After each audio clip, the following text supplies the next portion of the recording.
안녕하세요. 워런 버핏처럼 신문을 매일 박세익 전무와 함께 읽으면서 투자의 고수가 됩시다. 웜의 신박 오늘 2022년 4월 28일 목요일 순서입니다. 오늘은 신문 먼저 좀 얘기하고 시간이 남으면 잡설 얘기 잠시 하겠습니다. 지금 중요한 기사가 한 두 개가 먼저 있었는데요. 그 세금 관련입니다. 서울신문에서 이흥두 PB의 생활 속 재테크라고 해서 이분이 KB국민은행 도곡스타 PB 부센터장님이시네요. 내년에 도입될 금융투자 소득세 미리 대비하세요라고 돼 있고요. 내년부터 지금 인수위에서 들어가서 5월 10날인가요? 정권이 교체가 되면 윤 당선인께서 뭐 또 양도세를 없애겠다 뭐 이런 말씀도 하셨는데 지금 뭐 어떻게 될지는 모르는데 지금까지 정해져 있는 방식으로는 그동안에 작년까지만 하더라도 한 종목 10억 그것도 이제 한 종목이 직계존비속 합산이었었죠. 직계존비속 합산 해가지고 존비속이라고 하면 아버지 할아버지 제 밑으로 아들 딸 배우자까지 그렇게 합산해서 삼성전자를 10억 이상 들고 있었을 경우에는 매매 차익에 대해서 세금을 내야 됩니다. 그런데 이 세금이 1년 이상 보유하고 있다가 팔면 22%인데 국내 대기업이라고 분류되어 있는 대기업을 1년 미만에 팔았을 경우에 차익난 부분에 대해서는 지금 33% 세금을 매기고 있어요. 이것 때문에 되게 반발이 많았었죠. 제가 이 얘기도 되게 많이 했었고요. 그 연말만 되면 아니 무슨 그 할아버지 할머니하고 다 손자까지 다 합쳐서 10억 넘을 수도 있잖아요. 어떤 경우에는. 그랬을 때 지금 삼성전자 시총이 450조 가까이 우선주 합쳐가지고요. 그 정도 되는데 대주주로 분류돼서 세금을 때리고 전혀 모를 수 있잖아요. 모를 수 있는데 알고 보니까 10억이 넘었던 거죠. 실제로 저희 고객 중에 그런 분이 계셨습니다. 예전에 이제 그 삼성바이오로직스를 상장되자마자 저희가 되게 좋게 봐가지고 13만 원대 정말 왕창 찔렀었거든요. 2016년 11월 9일인가 왕창 찔렀었는데 그때는 대주주 과세 요건이 40억인가 50억인가 뭐 그랬었는데 어떤 분이 이제 사모님도 주식을 사셔가지고 좋다고 하니까 그 사모님도 아마 사셨겠죠. 그 대주주 요건에 안 되게끔 저희는 관리를 했는데 한 2년 지나서 그분한테 이제 세금이 날라오는데 뭐라고 날라오냐면요. 불성실 과세 해가지고 세금을 신고해야 되는데 안 했다는 거죠. 그러면서 그 불성실 가산세가 붙으면 그 세금을 원래 내야 됐던 거에서 20% 일단 가산세 때리고 거기에다가 그동안에 그 또 날짜 계산을 합니다. 2년 동안에 날짜를 11% 정도의 그 또 추가 가산세가 붙는데 그 가산세를 365일로 나눠 가지고 1년이 지났으면 또 11%, 그때 거의 2년이 지나서 나왔기 때문에 추가 22%의 또 세금 해서 그리고 삼성바이오로직스가 또 대기업 주식이었기 때문에 그 대기업 주식인 경우에 그때 저희가 11월 말에 사가지고 연초에 팔았었으니까 그 연초에 팔았을 경우에 33% 세금. 그러니까 33% 세금, 양도차익 세금에다가 불성실 가산세 플러스 또 지연 세금을 이 경과 이자 개념으로 또 한 11%씩 해서 크게 세금을 얻어맞았던 그런 부분이 있습니다. 그 부분 때문에 너무 황당하잖아요. 그것 때문에 이제 말들이 많아서 세제 개편이 되면서 내년부터는 이제 한 종목 10억 대주주 과세 이런 게 없어지고 내년부터는 주식, 채권, 파생상품 등 투자로 인한 손실 가능성이 있는 금융상품에 대해서 금융투자소득세가 새로 도입되는데 국내 주식 비과세 혜택이 이제 없어지고요. 수익과 손실의 상계 처리를 통한 손실 보전이 가능해졌다. 이때 소득 발생 금액에 따라 기존 소득세 적용 기준과 유불리가 있다는 거죠.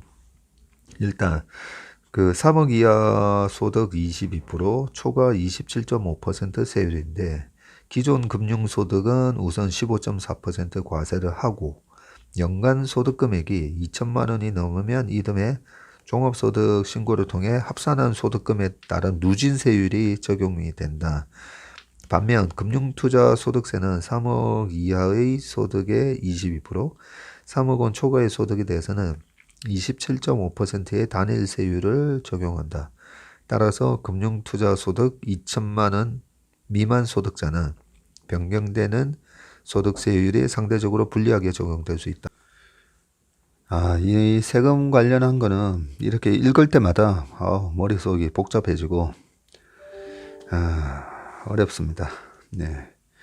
그래도 세금이 우리가 그 재테크도 중요하지만 세테크가 또 중요하거든요. 막 복잡하게 이렇게 이해하지 못하게 막 해놓는 거 아닌가라고 싶을 정도로 보면 그런 생각이 들 정도로 저 같은 경우에도 봐도 뭐 모르겠고 뭐 그렇습니다. 아무튼 중요한 부분이 수익과 손실이 또 상계가 되는 부분이 있어요. 내년부터는. 이를 보완하기 위해 소득에 대해 기본공제 적용을 한다. 국내 주식, 중견기업 주식, 그리고 공모, 국내 주식형 펀드 등은 매년 5천만 원까지 세금이 면제되고 이 부분이 상당히 중요하거든요. 해외 주식, 주가 연계증권, ELX 같은 상품에 투자해서 발행한 수익에 대해서는 250만 원까지 세금을 낼 필요가 없다라고 돼 있네요. 이게 해외 주식하고 뭐 파생, 국내 주식 이런 거 다 합쳐서 5천만 원까지는 면세가 되는 게 아니라 지금 국내 주식, 중견기업 주식, 공모, 국내 주식형 펀드 등에서 우리가 수익 낸 거 5천만 원까지는 세금이 면제되고 해외 주식과 ELS 같은 상품에 투자해서 발행한 수익에 대해서는 여전히 올해 또 보면 250만 원까지 공제가 돼 있는데 250만 원까지 세금을 낼 필요 없고 그 이상은 세금을 내야 되네요. 보니까. 변경되는 내용 중 수익과 손실의 상계 처리에 대해서도 알아둬야 한다. 기존에는 해외 주식에 투자하는 복수의 펀드에 가입한 투자자가 환매를 할 경우 손실이 난 펀드에 손실 보전 없이 수익이 난 펀드에 대해서만 100% 금융소득으로 과세가 됐다. 내년부터는 수익과 손실에 대해서 상계 처리를 통해 실질적인 이익에 대해서만 금융투자소득세가 적용이 된다. 이 부분은 정말 진작에 했었어야 되는 부분이죠. 이쪽은 펀드에서 이익 나고 저쪽은 손실 났는데 이쪽 이익 난 거는 그대로 세금 때리고 손실 난 거에 대해서 그동안에 보전이나 상계 처리가 안 됐기 때문에 이 부분은 이제 개선이 잘 됐다라고 볼 수가 있습니다. 네, 그거 한번 확인해 보시고요. 서울신문 기사였습니다. 그리고 이제 또 조선일보에서 서학개미 5월 세금의 달 앞두고 덜덜덜이라는 기사가 있는데요.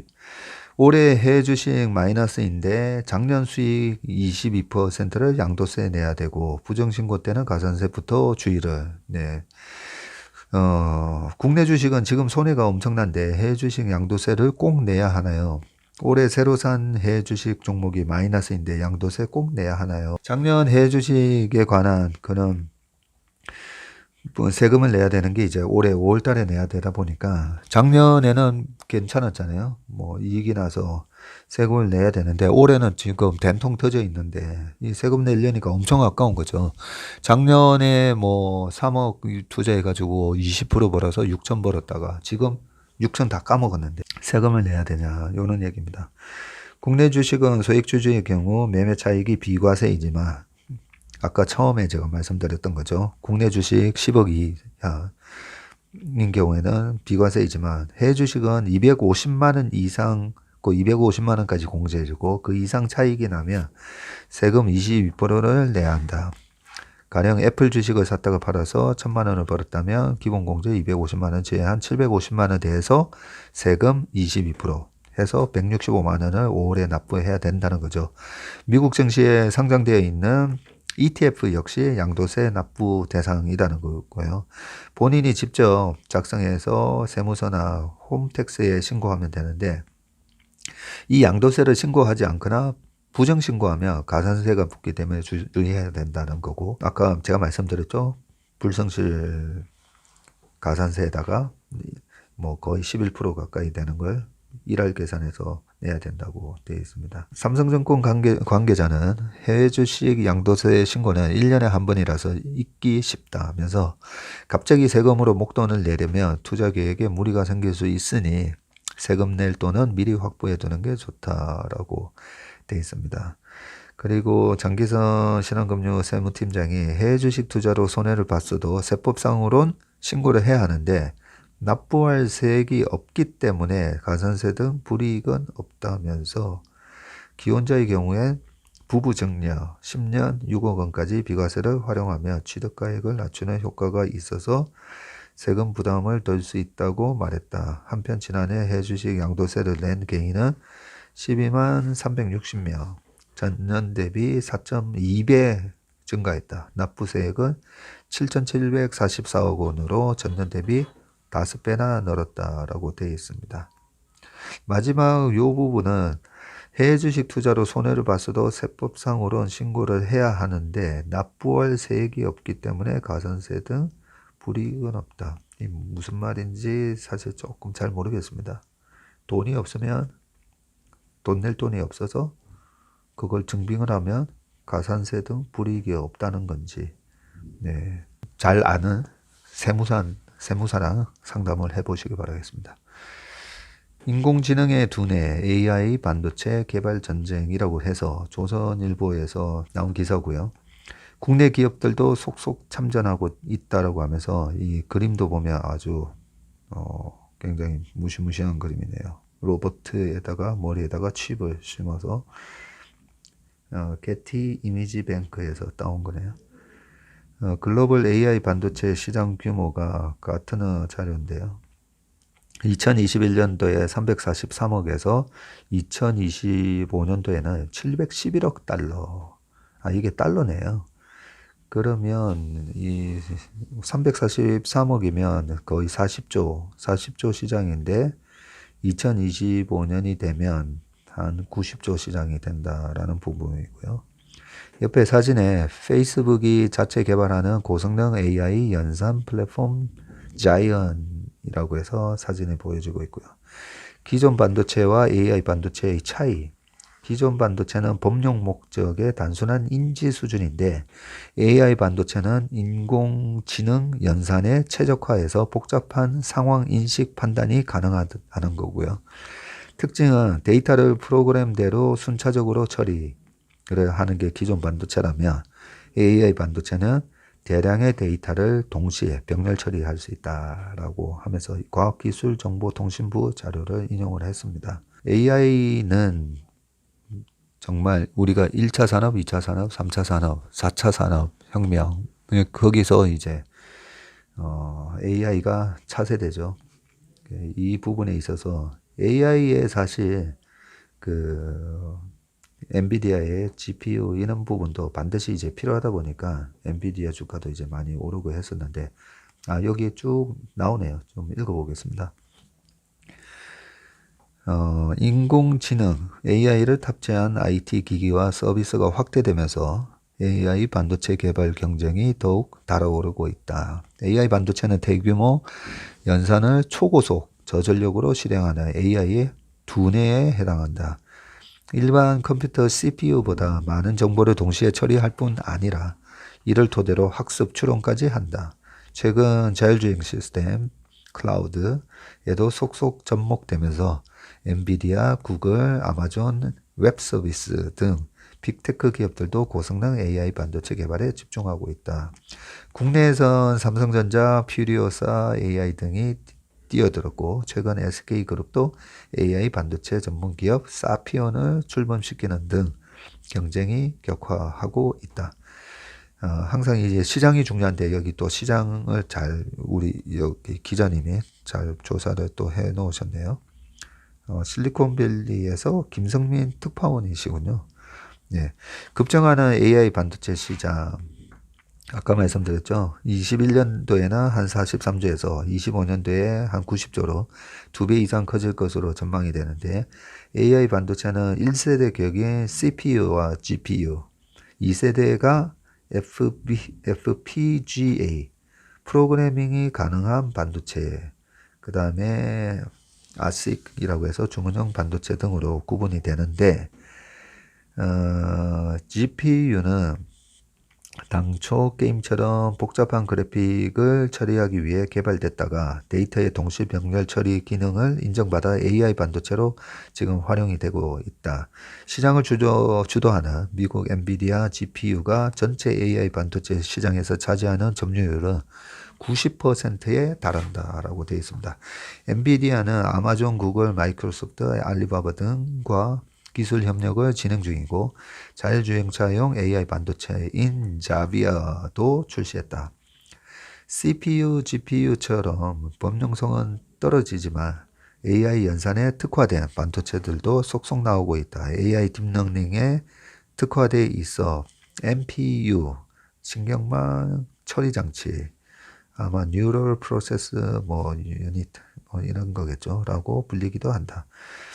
FPGA는 반도체는 추가 프로그래밍이 가능한 반도체로 유연성이 특징이다. 보통 회로 변경이 불가능한 일반 반도체와 달리 용도에 맞게 회로를 다시 새겨 넣을 수 있다.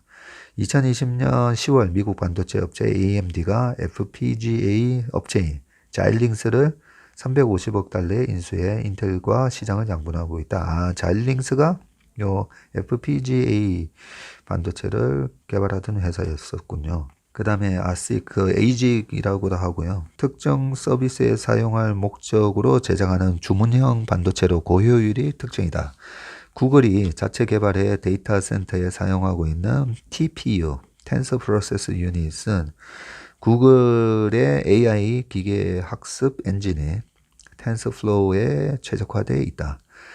테슬라도 자율주행차에 특화된 AI 반도체를 개발했다. 메타도 자체 개발 고성능 AI 반도체 플랫폼이 자이언에 투자를 집중하고 있다라고 되어 있고 밑에 이제 SK, 삼성전자 그리고 스타트업에서는 AI 반도체 팹리스인 퓨리오사 네.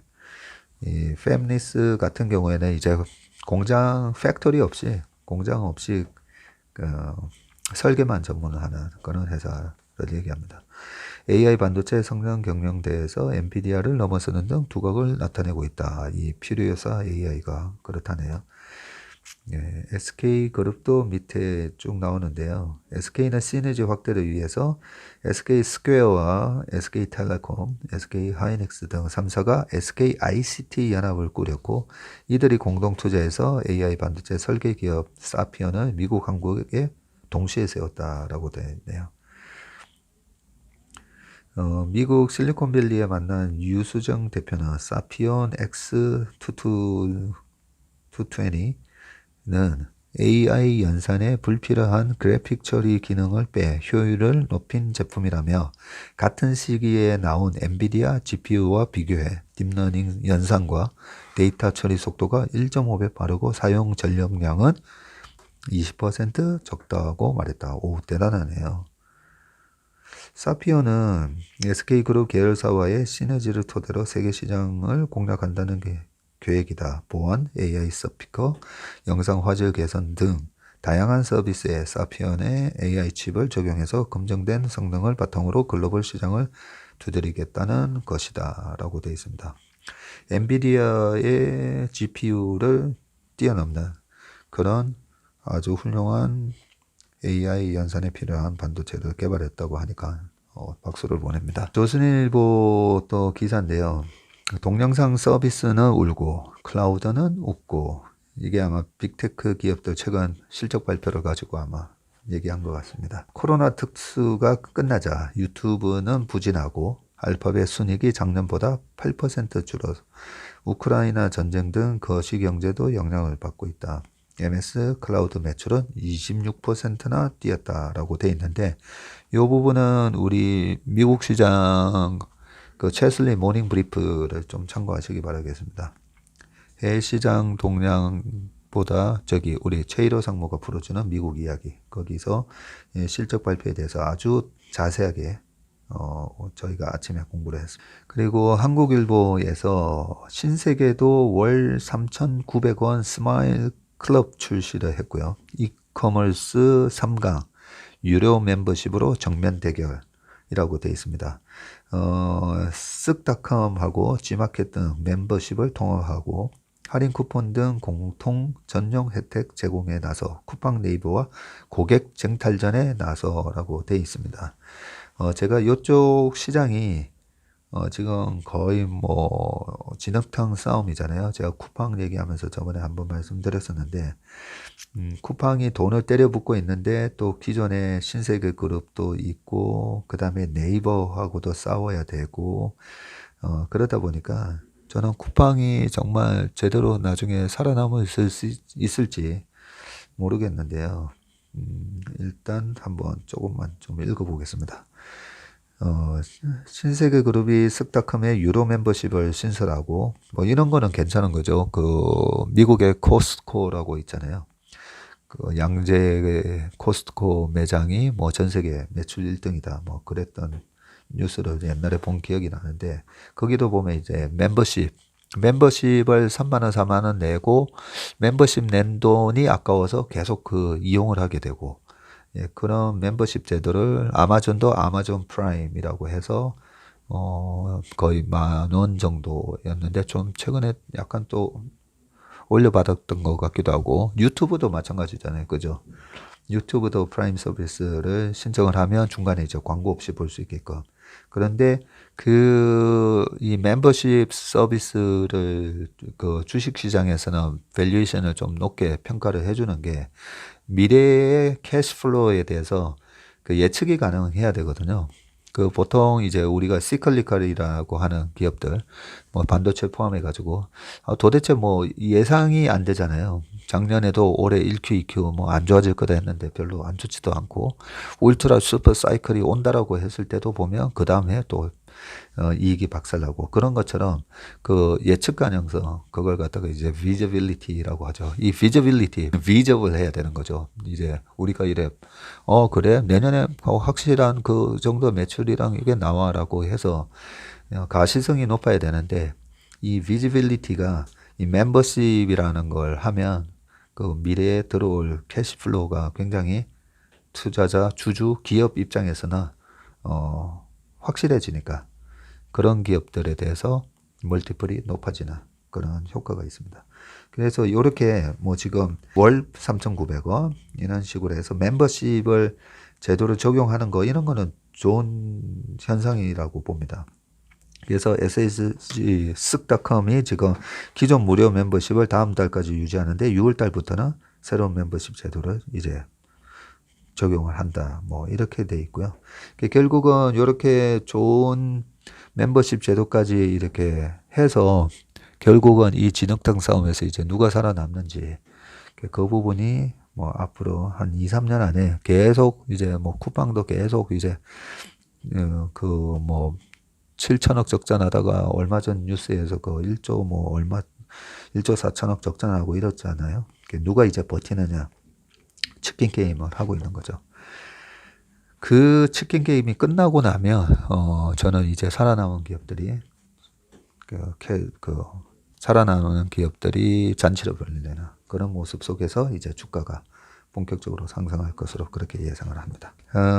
오늘은 여기까지 하겠습니다. 웜의 신박 2022년 4월 28일 순서는 여기서 마치도록 하겠습니다. 오늘 하루도 건강하고 행복한 하루 되시길 바라겠습니다. 감사합니다.